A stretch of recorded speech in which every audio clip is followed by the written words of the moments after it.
আজকে আমার দুঃখের সহিত বলতে হয় যে পরিমাণ বরাদ্দ সরকার থেকে আসে, এই বরাদ্দগুলো যদি 100% বাস্তব ময়দানে কাজে লাগানো হতো তাহলে আমার দেশ উন্নয়নে ভরে যেত, উন্নয়নের রোড বয়ে হতো বাংলাদেশ। কিন্তু দেখা যায় যখন সরকারি বরাদ্দ আসে কোন রাস্তার জন্য বা কোনো প্রতিষ্ঠানের জন্য, এটা তখন বাঘ হয়ে থাকে, বন্টন হতে হতে হতে হতে হতে হতে বাস্তব ময়দানে আইসা চাইরানাও কি কাজে লাগে না।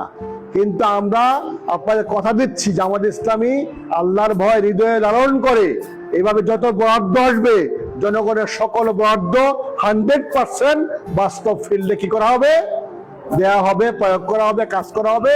তখন দেখা যাবে উন্নয়ন তখন হয়ে যাবে, উন্নয়নের জোয়ার বসে যাবে, আমাদের আর কোনো কষ্ট করতে হবে না। তো প্রিয় ভাইরা, আমরা সে একটি সমাজ চাই, সে একটি আলোকিত সমাজ বিনিময় করতে চাই। তো যেহেতু বলছিলাম বাংলাদেশ একটি গণতান্ত্রিক দেশ, এদের সরকারের মানুষের কি ভোটের মাধ্যমে, তা আগামীতে যে নির্বাচন আসছে এই নির্বাচন হবে একটি যুদ্ধ।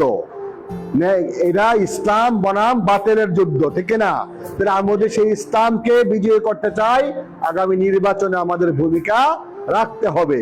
আজকে যে এই গ্রামে আমরা এসেছি আলহামদুলিল্লাহ, এই গ্রামের ভাইয়েরা যারা আছে তাদের সাথে আমাদের হৃদয়ের সম্পর্ক, এবং আজকে বুঝতে পারলাম যে এই গ্রামের ভাইয়েরা ইসলাম প্রিয়, এই গ্রামের ভাইয়েরা শান্তি চায়, সুশৃঙ্খল চায়, এবং তারা ইসলাম হৃদয়ে লালন করে একটি কল্যাণকর সমাজ কায়েম করতে চায়। চান না আপনারা?